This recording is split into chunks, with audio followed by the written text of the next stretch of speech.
অবস্থা দৃষ্টি মনে হচ্ছে বাংলাদেশের নির্বাচনে আবারও ফিরে আসছে তত্ত্বাবধায়ক সরকারের প্রচলন। আর তাতেই প্রশ্ন উঠেছে কে হবেন তত্ত্বাবধায়ক প্রধান, কি ভাবছেন ইউনূস। সাধারণ মানুষ ভোট দিতে উদগ্রীব হয়ে আছেন। অন্তর্বর্তী সরকার যদি তত্ত্বাবধায়ক সরকার ব্যবস্থা পুনরায় চালু করে তাহলে ইউনূস সরকারের ভূমিকা কি হবে, আবার তত্ত্বাবধায়ক সরকার প্রধান কি পারবে স্বাধীনভাবে নির্বাচন পরিচালনা করতে, এমন প্রশ্ন উঠছে চায়ের টেবিল থেকে বোদ্ধা মহলেও। নির্বাচন ব্যবস্থার সংস্কারের জন্য গত সেপ্টেম্বরে ডক্টর বদিউল আলম মজুমদারের নেতৃত্বে কমিশন ঘোষিত এবং অক্টোবরের প্রথম সপ্তাহে অন্য সদস্যদের মনোনয়ন সম্পন্ন হয়েছিল। কমিশন জানুয়ারির মাঝামাঝি তাদের প্রতিবেদন প্রধান উপদেষ্টার কাছে পেশ করবে বলে সংবাদ মাধ্যমকে জানিয়েছে। এর আগেই গত ডিসেম্বর মাসে সুপ্রিম কোর্টের রায়ে সংবিধানে তত্ত্বাবধায়ক সরকার ব্যবস্থা ফিরে এসেছে। সুতরাং আগামী নির্বাচন আবারও তত্ত্বাবধায়ক সরকার ব্যবস্থার অধীনেই অনুষ্ঠিত হচ্ছে তা ধরেই নেওয়া যায়। তাহলে অন্তর্বর্তী সরকার থাকবে নাকি তারাই হয়ে যাবেন তত্ত্বাবধায়ক সরকার, এ নিয়ে কৌতূহলী এখন সাধারণ মানুষ। আরও প্রশ্ন আসছে কোন উপায়ে ত্রুটি মুক্ত থাকতে পারে নির্বাচনের দায়িত্বশীলরা। কেননা অতীতে যতগুলো নির্বাচন তত্ত্বাবধায়ক সরকারের অধীনে হয়েছে দাড়িপাল্লার মাপে কোনো একদিকে তাদেরকে বেশি ঝুঁকতে দেখা গেছে। এই ব্যবস্থা নিয়ে বলতে গেলে সামনে এসে যায় 1996, 2001 আর 2006 সালের তত্ত্বাবধায়ক সরকার নিয়ে আওয়ামী লীগ আর বিএনপির চাতুর্যপূর্ণ চাল পাল্টা চালের কাহিনী।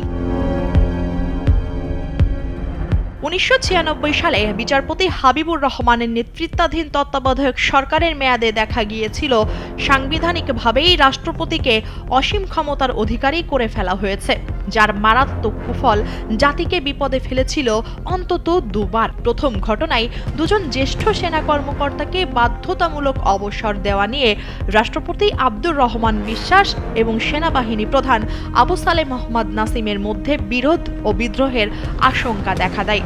জাতি সৌভাগ্যক্রমে বিচারপতি হাবিবুর রহমানের প্রজ্ঞা আর বিচক্ষণতায় ওই পরিস্থিতি সামাল দিতে সক্ষম হয়েছিল।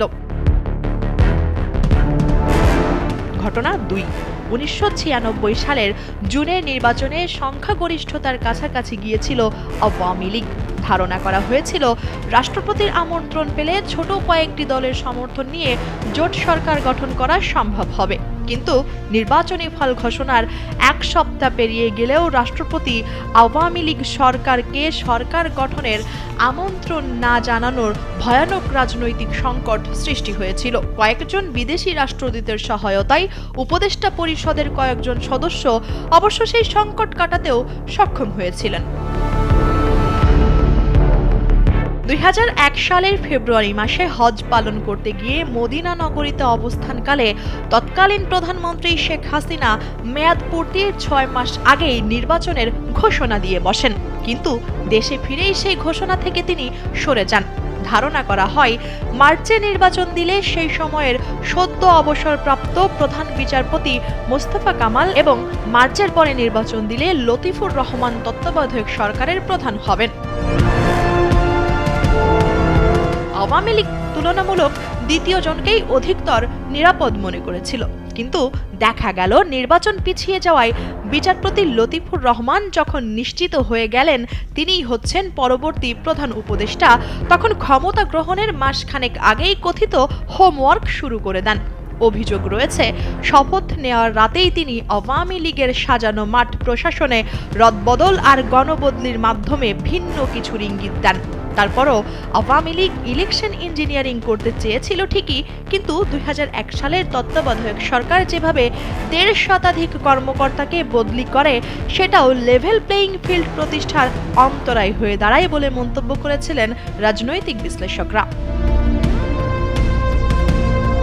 এদিকে আওয়ামী লীগের অভিজ্ঞতা থেকে বিএনপি জামাত জোটার ঝুঁকি নিতে চায়নি। বিশেষজ্ঞদের বিভিন্ন লেখা থেকে জানা যায় 2001 থেকে 2006 শাসনামলের প্রথম থেকেই সেনাবাহিনী, সিভিল প্রশাসন আর পুলিশ বাহিনীতে রাজনৈতিক আনুগত্য নিশ্চিত করায় মনোযোগ দেওয়া হয়েছিল। গুঞ্জন রটেছিল জ্যেষ্ঠতাক্রম লঙ্ঘন করে জেনারেল মইনুল আহমেদকে সেনা প্রধান করা হয় এবং ডাক্তার বদরুদ্দোজা চৌধুরীকে পদত্যাগে বাধ্য করা হয়। রাষ্ট্রপতির দায়িত্ব দেওয়া হয় ইয়াজউদ্দিন আহমেদকে। নানা আলোচনা সমালোচনার পরও ইয়াজউদ্দিন 2007 সালের 22 জানুয়ারি একতরফা নির্বাচন অনুষ্ঠানের পথে এগিয়ে যেতে থাকলে দেশ জুড়ে সংঘাতময় পরিস্থিতির সৃষ্টি হয়। 2007 সালের 11 জানুয়ারি সেনাপ্রধান জেনারেল মইনুল আহমেদ বঙ্গভবনে গিয়ে জরুরি অবস্থা জারির জন্য রাষ্ট্রপতিকে কার্যত বাধ্যই করেন।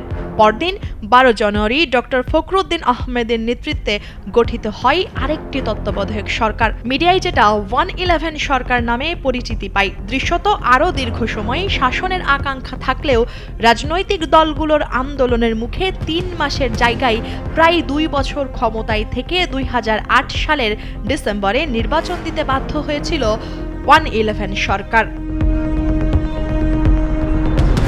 উপরের ঘটনাগুলো স্পষ্টত প্রমাণ করে যে প্রতিবারই তত্ত্বাবধায়ক সরকার ব্যবস্থা ম্যানিপুলেশন করা হয়েছে।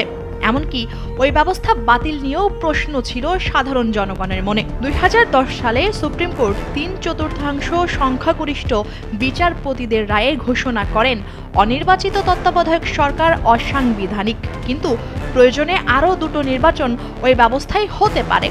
কিন্তু সুযোগ বুঝে 2011 সালে সংবিধানের 15 সংশোধনীতে তত্ত্বাবধায়ক সরকার ব্যবস্থায় বাতিল করে দেন শেখ হাসিনা।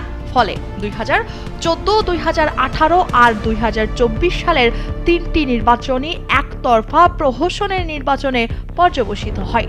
2014 আর 2024 সালের নির্বাচনে প্রধান বিরোধী দলগুলো অংশগ্রহণই করেনি। এদিকে 2018 সালের নির্বাচনে সবগুলো দল অংশগ্রহণ করলেও নির্বাচনের আগের রাতেই ব্যালটে সিল মেরে বাক্স ভরিয়ে রাখা হয়। পরপর 3টি একতরফা নির্বাচনের মাধ্যমে গণতন্ত্র বরবাদ করে শেখ হাসিনা নিজেই এই গণ অভ্যুত্থান ডেকে আনেন। সুতরাং 5 আগস্টের পট পরিবর্তনের পর ভবিষ্যতের তত্ত্বাবধায়ক সরকার ব্যবস্থার তত্ত্বাবধান যাতে অতীতের অনুরূপ ম্যানিপুলেশনের শিকার না হয় সেই ব্যাপারটি নিশ্চিত করতেই হবে বলে মনে করেছেন বর্তমান রাজনীতি বিশ্লেষকরা। আব্দুর রহমান বিশ্বাস বা ইয়াজউদ্দিন আহমেদের কিংবা তত্ত্বাবধায়ক সরকারের প্রধান উপদেষ্টা যাতে আগেভাগেই নির্দিষ্ট হয়ে লতিফুর রহমানের আমলের ঘটনার পুনরাবৃত্তি না ঘটান সে ব্যবস্থাও নিশ্চিত করতে হবে বলে তারা মনে করেন। বিশেষজ্ঞদের মতে যে উপায়ে ত্রুটিমুক্ত হতে পারে তত্ত্বাবধায়ক সরকার সেটা দেখে নেওয়া যাক এক নজরে। তত্ত্বাবধায়ক সরকারের তত্ত্বাবধানের জন্য 3টি কর্তৃপক্ষ থাকতে পারে। আলোচনায় আছে দ্বিকক্ষ বিশিষ্ট আইনসভা। যদি সেরকমটি হয় তবে তাকে হতে হবে নিম্নোক্ত উপায়ে: দ্বিকক্ষ বিশিষ্ট সংসদের উচ্চকক্ষের সদস্যদের হাতে সরকারের নিয়ন্ত্রণ শক্তি দেওয়া। তারা তত্ত্বাবধায়ক সরকারের কর্মকাণ্ড পর্যবেক্ষণ করবে এবং প্রয়োজনে নিজেরা রদবদলের ক্ষমতা তাদের হাতে রাখবে। 2. নির্বাচন কমিশনের হাতেও সেই একই ক্ষমতা রাখা যেতে পারে। অথবা 3. রাষ্ট্রপতি থাকতে পারেন সকল ক্ষমতার অধিকারী। সেক্ষেত্রে বর্তমান রাষ্ট্রপতিকে অপসারণ করে নিরপেক্ষ একজন রাষ্ট্রপতিকে দায়িত্ব দিতে হবে।